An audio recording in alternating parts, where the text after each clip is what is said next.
I want to address all of you about introspection. Interesting word, introspection. What does that really mean? It really means going deep inside within yourself and looking at yourself. And sometimes our human nature is when we look at inside ourselves, there is a tendency for us to look at all the shortcomings or negativity or angst or whatever we have.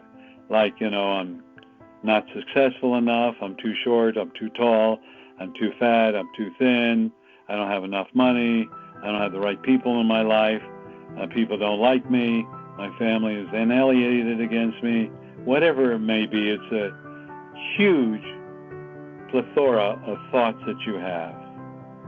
But one of the things when you go into introspection, you have to take a look at your life. And as you take a look at your life, is what have you accomplished and what have you learned? And that's really very important.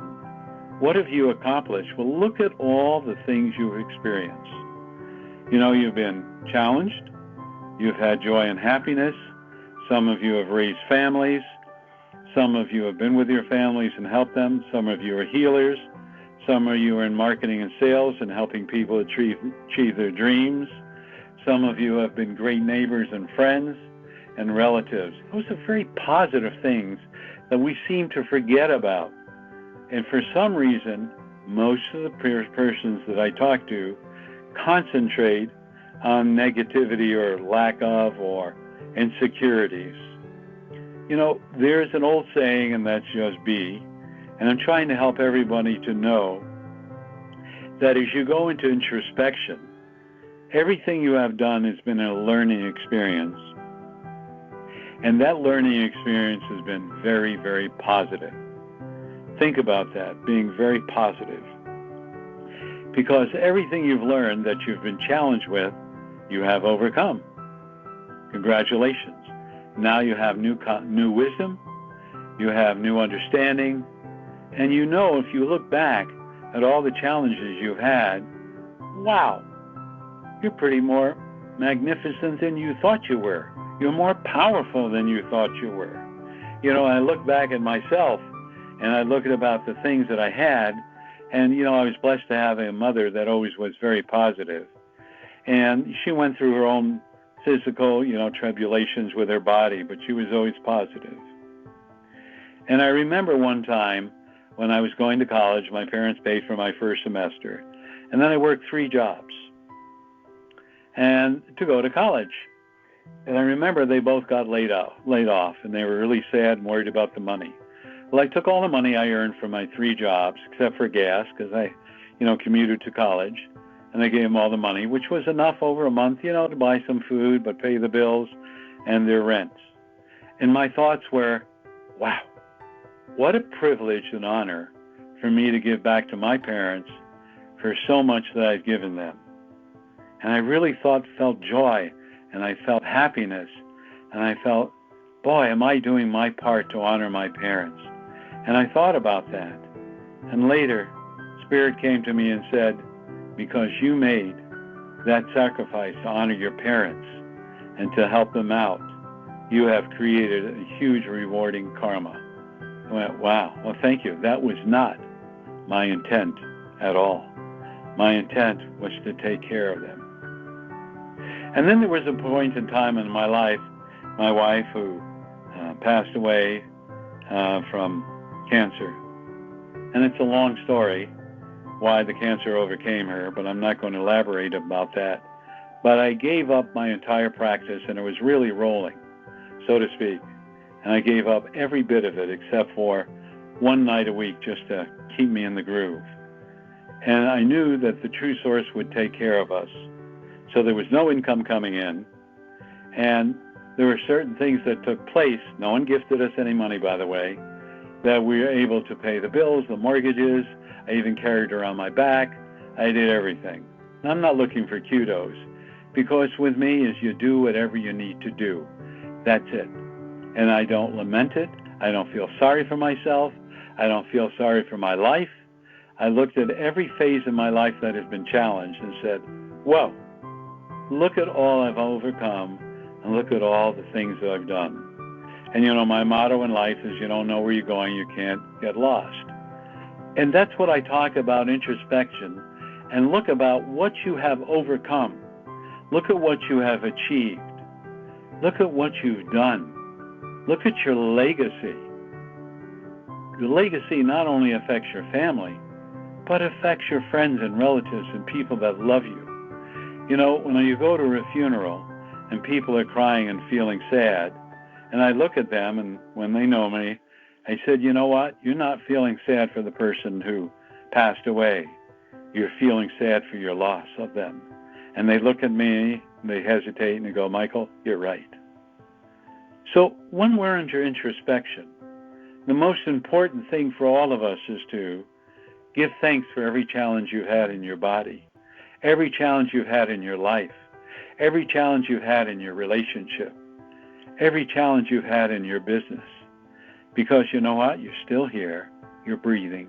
You're alive. You got food in your tummy. You got shelter. You got clothing. So no matter how dark it looks, remember, the sun is shining even when it's cloudy or raining. It's shining above the clouds. And that's what you need to understand. Look at everything that's going on and say, I have a choice.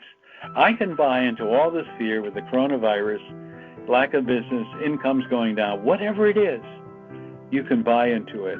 Or you can turn around and say, no, I know that somehow or another I'm going to come through this, and I'm going to rebuild my life, my career, my relationships even more powerful than ever before. And I was talking to a genius at one time. The mathematics were really hard for me to follow him. But he said something that struck me. And he said, with every depression, every recession, every time during downtime, it never goes as low as it went before and always rebounds higher than it ever did before when we look at the economy. And I did some research and went, yep, that's right. And I researched it, and he was absolutely right. Now you can say inflation cut into it. Yeah. I'm just saying, stop being so analytical and logical and look at it always rebounds.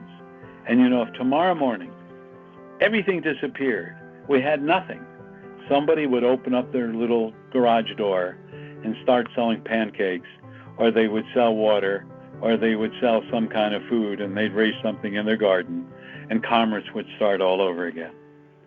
So you see, there is a solution to everything in our lives. And sometimes we are so overwhelmed with whatever going on, we cannot find a solution. But there's always a solution.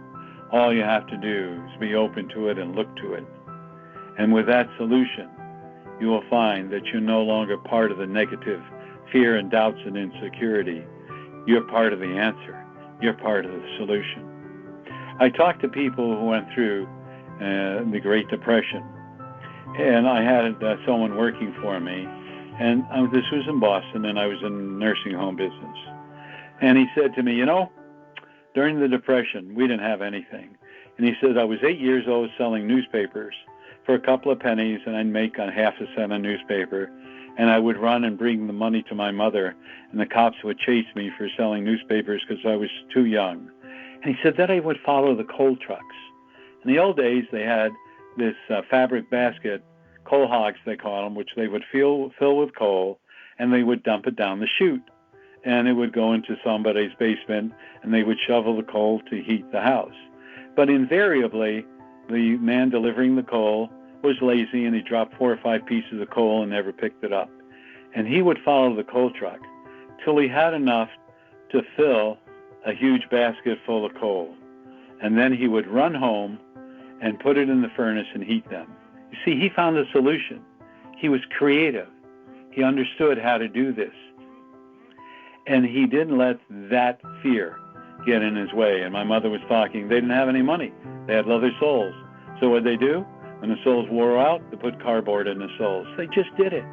They didn't lament and feel sorry. They always found a solution. So my message to you is become introspective. Look for a solution that's going on in your life. Ask for it to be blatantly clear, and don't doubt it, and follow it. Because, you know, you go from one situation which expands, keyword, to another positive situation which expands to another positive situation which expands to another positive situation. keeps growing and growing in small steps. And that's what I all would like you to look forward to and anticipate and be part of the solution, looking for those small steps that create a gigantic, huge difference in your life. Because you know what? You are unlimited, and you know that's part of my mantra. So in this very evening when we are done, look for solutions in your life. Look for solutions that bring you love and joy. Look for solutions that make you have self-worth, self-love, and self-esteem. And look to the future, because the future is as bright as you want it to be.